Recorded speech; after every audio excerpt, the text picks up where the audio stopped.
दोस्तों अगर आप चाहते हो कि आपको मंथली पैसा आता रहे, आप चाहते हो मैंने जो इन्वेस्टमेंट किया है वहां से मुझे कुछ परसेंट अमाउंट मुझे रिटर्न आता रहे मंथली के रूप में, तो वो कैसे पॉसिबल है? वो पॉसिबल है कैसे? SWP के द्वारा, सिस्टमेटिक विड्रॉल प्लान। ये क्या होता है, कैसे काम करता है, कितना अमाउंट मुझे लगाना पड़ेगा, जानेंगे आज की इसी वीडियो में। तो दोस्तों सबसे पहले जान लेते हैं SWP क्या होता है। आपने कोई परसेंट अमाउंट इन्वेस्टमेंट कर दिया लमसम का, ठीक है, उसमें से आप चाहते हो कि मुझे रेगुलर इनकम आती रहे, मंथली, क्वार्टरली या ईयरली, जो भी आप सेलेक्ट करोगे कि मुझे मंथली 5,000 आता रहे या 10,000 या 50,000, जो भी आप सेलेक्ट करोगे ना वो आपको आता रहेगा। तो उसके लिए आपको एक लमसम अमाउंट SWP वाले म्यूचुअल फंड्स में डालना होगा। आप कोई भी म्यूचुअल फंड सेलेक्ट करते हो जो SWP वाले हैं, तो उसमें जैसे फॉर एग्जांपल आपने 10 लाख या 20 लाख जो भी अमाउंट डाल दिया, ठीक है, आपको चाहिए कि मंथली, क्वार्टरली या ईयरली जो भी आप सेलेक्ट करोगे ना वो आपको मंथली आता रहेगा। मंथली 10,000 रुपए चाहिए तो क्या होगा कि जैसे ही आपकी म्यूचुअल फंड की यूनिट्स है, वो कुछ यूनिट्स वो म्यूचुअल फंड का जो मैनेजर है वो बेचता रहेगा। जैसे आपने SWP लगाया,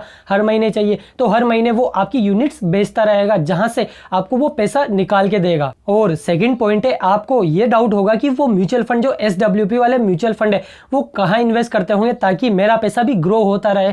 तो आपको ये देखना है, खुद सेलेक्ट कर सकते हो कि आपने जो म्यूचुअल फंड सेलेक्ट किया है वो इक्विटी वाला म्यूचुअल फंड है या डेट वाला है या फिर हाइब्रिड है जो इक्विटी और डेट दोनों का होता है। तो इंटरेस्ट उसी पे डिपेंड होता है कि आपको कितना परसेंट इंटरेस्ट मिलेगा। अगर आपने इक्विटी वाला लिया है तो 12 से 15% मिनिमम मिल जाता है, और अगर आपने डेप्ट लिया है तो यहाँ पर 6 से 8% मिलता है, और इक्विटी और डेप्ट दोनों लिया है तो आपको 10 से 12% एटलीस्ट मिल ही जाता है। और दोस्तों अच्छा म्यूचुअल फंड सेलेक्ट करने के बाद आप चाहते हो कि आपका कमीशन कम से कम जाए उस एजेंट के पास या फिर म्यूचुअल फंड हाउस के पास, तो आपको ये भी देखना है कि उसका एक्सपेंस रेशो कम से कम हो, ठीक है। उसके बाद एग्जिट लोड बहुत से म्यूचुअल फंड होते हैं कि 1 साल बाद एग्जिट लोड नहीं लेते हैं, तो आपको ऐसे म्यूचुअल फंड सेलेक्ट करने हैं जिनका एग्जिट लोड 1 से कम हो, या फिर हो तो वो 1 साल बाद का हो। तो आप 1 साल बाद जो भी हम बेचोगे, जो भी यूनिट्स बिकती रहेगी SWP 1 साल बाद लेते हो, तो आपको उस पर कोई एग्जिट लोड नहीं लगेगा। नेक्स्ट है टैक्सेस। इस पे कोई आपको TDS नहीं लगता है, कैपिटल गेन टैक्स लगता है लॉन्ग टर्म और शॉर्ट टर्म।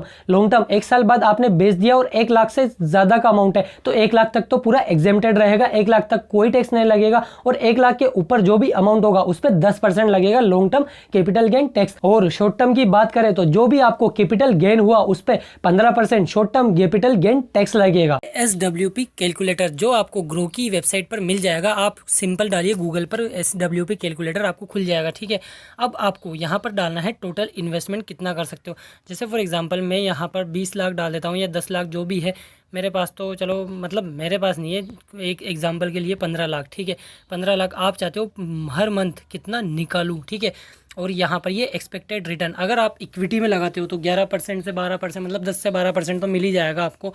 तो और इक्विटी डेप्ट में लगाते हो, ये डिपेंड करता है आपके ऊपर, आप कहाँ पर लगाते हो। मैं आपको रिकमेंड करूँगा ज़्यादातर कि इक्विटी में ही लगाए। अगर आप थोड़ा सा रिस्क ले सकते हो तो मतलब वोलेटाइल तो होगा मार्केट, लेकिन और लॉन्ग टर्म पीरियड में आपको अच्छा बेनिफिट हो लिख और मैं यहाँ पर टाइम पीरियड लिख देता हूँ 20 साल का, ठीक है।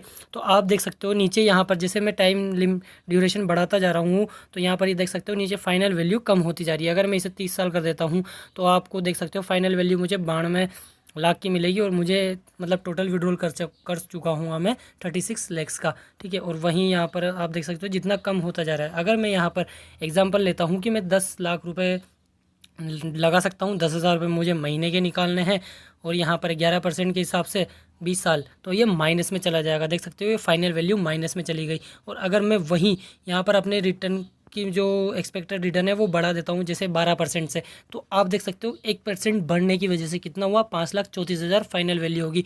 और आप जितना कम निकालो उतना अच्छा है। आपने 10 लाख डाले ना तो साल भर के साल भर का हिसाब लगा के जितना इन्वेस्टमेंट किया टोटल उसका साल भर में केवल 5% ही निकालना चाहिए। ये बड़े बड़े इन्वेस्टर्स कहते हैं, ठीक है।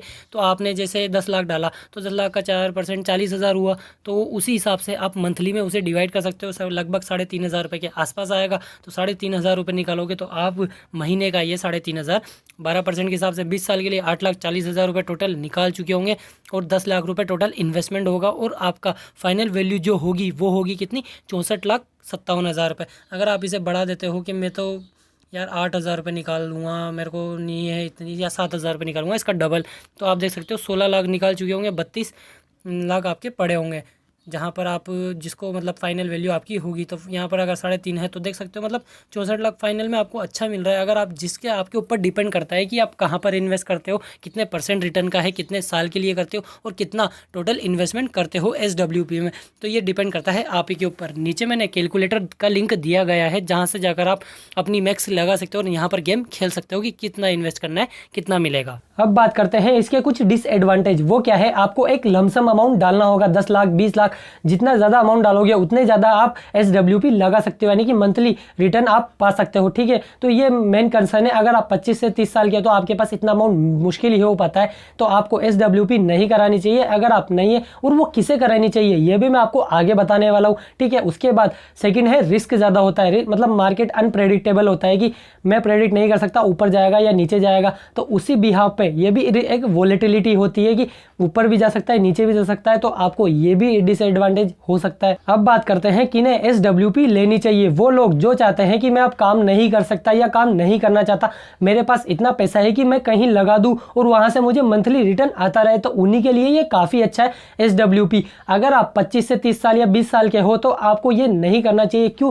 क्योंकि आपको इससे कंपाउंडिंग स्लो हो जाती है। आपने जो भी पैसा लगाया आप उसमें से कुछ % अमाउंट तो निकाल रहे हो, तो कंपाउंडिंग कहाँ वर्क करेगी। कंपाउंडिंग वो होती है कि आपको इंटरेस्ट पर भी इंटरेस्ट मिलता रहता है, तो आपके लिए कंपाउंडिंग वर्क नहीं करेगी।